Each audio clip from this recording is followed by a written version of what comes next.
നടരാജ നിന്റെ കാര്യം കുറച്ച് കഷ്ടം. കയ്യിൽ നയാ പൈസ പോലും ഇല്ല. അതാണ് മരണത്തിന് റീത്ത് വെക്കാൻ പോണത്. അതെ, പാർട്ടി ഫണ്ടിലാണെങ്കിൽ 5 പൈസ ഇല്ല. ഉടനെ ഒരു ബക്കറ്റ് വീര് നടത്തേണ്ടി വരും. ആ ഒരു ഉപയോഗമില്ല. കുറയണം.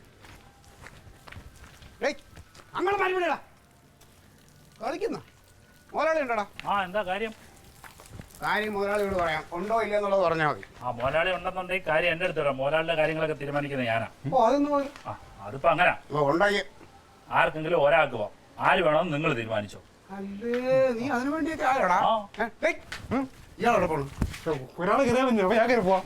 ആഹാ നീ പോയിട്ട് മല കുറച്ചോളാം. ആവട്ടെ. അങ്ങോട്ട് മാറി. മുതലാളി നമസ്കാരം. ക്ലീറ്റസോ? അറിഞ്ഞില്ലേ? ഇവിടെ ഓട്ടോറിക്ഷ ഓടിക്കുന്ന മുരുകൻ മരിച്ചുപോയി. എന്തായാലും മുരുകൻ ഭാഗ്യമുള്ളവനാ. മുതലാളി ഇവിടെ ഉണ്ടായല്ലോ. ഓട്ടോറിക്ഷ ഓടിക്കുന്ന മുരുകൻ. മുരുകൻ കേട്ടിട്ടുണ്ട്. കേട്ടും മുതലാളി കണ്ടിട്ടുണ്ട്.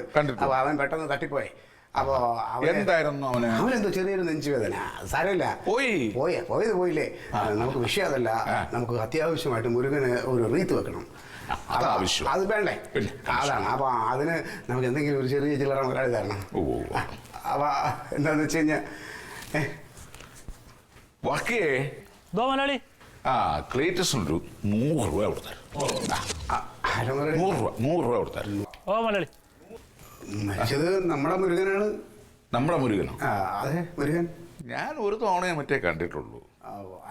അത് പോട്ടെ, 100 രൂപ വർക്ക് തരും. 100 രൂപയ്ക്ക് പിന്നെ എന്ത് റീത്ത് കിട്ടാനാണ് മുതലാളി? നമുക്ക് ഒന്നുകൂടെ ഒന്ന് എന്തെങ്കിലും കൂടെ കാര്യമായിട്ട്. അവനൊരു പാവപ്പെട്ടവനല്ലേ, അവന് 100 രൂപയുടെ റീത്ത് പോരെ. അത് തന്നെ കൂടുതൽ.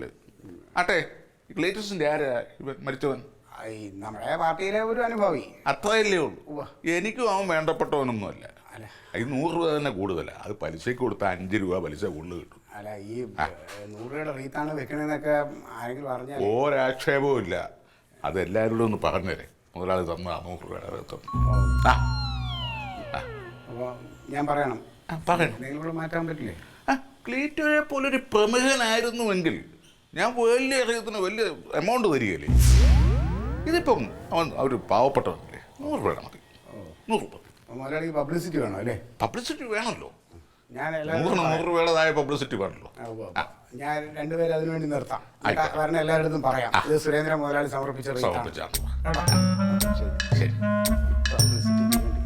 കഷ്ടം. ഇങ്ങനെ നാണമാനല്ലാത്ത മനുഷ്യൻ എന്റെ തൊഴിൽ വിളിച്ചു പോയി. വേണ്ടായിരുന്നു ഒന്നും.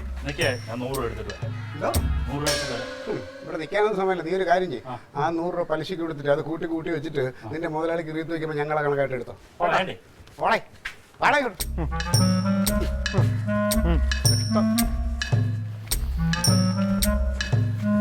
നടന്നോ? ഇതാ വരുന്നു.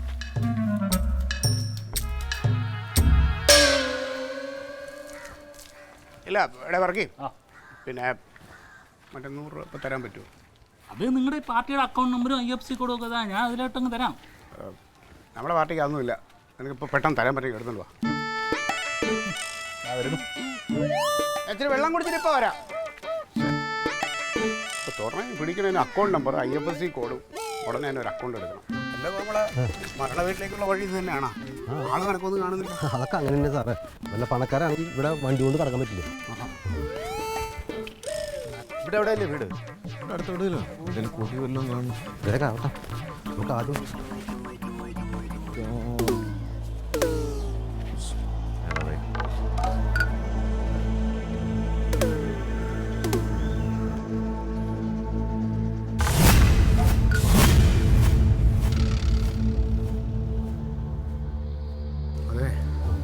അവന്മാർ റീത്ത് വെക്കണതിന് നമുക്ക് റീത്ത് വെക്കണം. അതായത് അവന്മാരെന്തോ കലിപ്പിനാണോന്ന് എനിക്ക് സംശയമില്ലായിരുന്നു. നടരാജ, ഞാൻ റെഡി 1 2 3 സ്റ്റാർട്ട് പറയുമ്പോൾ വിട്ടോണം. പറഞ്ഞു കലിപ്പ് തന്നെ തന്നെ ഏട്ടാ എടുത്തു സൂക്ഷിച്ചോ ഏട്ടാ. അതെന്തോ കലിപ്പിനാണല്ലോ പ്രശ്നമാണ്. Ready 1 2 3 start.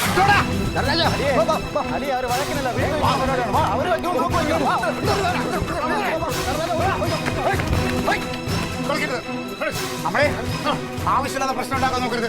ഞാനല്ല പ്രശ്നം, നീയാണ് പ്രശ്നം ഉണ്ടാക്കാൻ. ഇപ്പം മരിച്ചേക്കുന്നത് ഞങ്ങൾ അണിയാണ്. ആവശ്യമില്ലാതെ നീ പ്രശ്നം ഉണ്ടാക്കരുത്. ഉള്ള കാര്യം ഞാൻ പറയണം. നിന്റെ യാതൊരു നിനക്കാവട്ടെ 3 അണിയല്ലടാ അതാ നിൽക്കുന്നില്ല 3 പേര്. വേറെ ആരും നിനക്കുണ്ട്. എടാ ഞാനും അവനായിട്ടുള്ള ബന്ധം നിനക്കറിയാമോ? എന്റെ അമ്മ പ്രസവിച്ചില്ലെന്നുള്ളതേ ഉള്ളൂ. വർഷം അവന്റെ ആട്ടോയ്ക്ക് 5000 രൂപ ഓട്ടം കൊടുക്കണോ ഞാൻ. എന്റെ സ്വന്തം സഹോദരനാ. എന്ത് ധൈര്യത്തിലാണ് ഇത് പറയണെന്ന് അറിയാമോ? എന്തായാലും മരിച്ചു കിടക്കണോ എനിക്കൊന്നും പറയൂല. ആ ഒരു ഒറ്റ ധൈര്യത്തിലാണ് പറയണത്. എടാ സംശയം ഉണ്ടെങ്കിൽ നീ അവനെ വിളിച്ച് ചോദിച്ചോക്കണം. മണ്ടായി വിളിച്ചു ചോദിക്കാം. മരിച്ചു കിടക്കണ വിളിച്ചു ചോദിക്കാം. ആരാ നീ? എന്തൊക്കെ പറഞ്ഞാലും ഞങ്ങൾ റീത്ത് വെക്കും. നിങ്ങൾ പ്രശ്നം ഉണ്ടാക്കാൻ നോക്കരുത്. ഈ വാർഡ് മെമ്പർ ഞാനാണെങ്കിൽ ഞങ്ങൾ അത് റീത്ത് വെച്ചിരിക്കും. അങ്ങനെയാണെങ്കിൽ നീ ആദ്യം ഞങ്ങളുടെ നെഞ്ചത്ത് വെച്ചിട്ട് നീ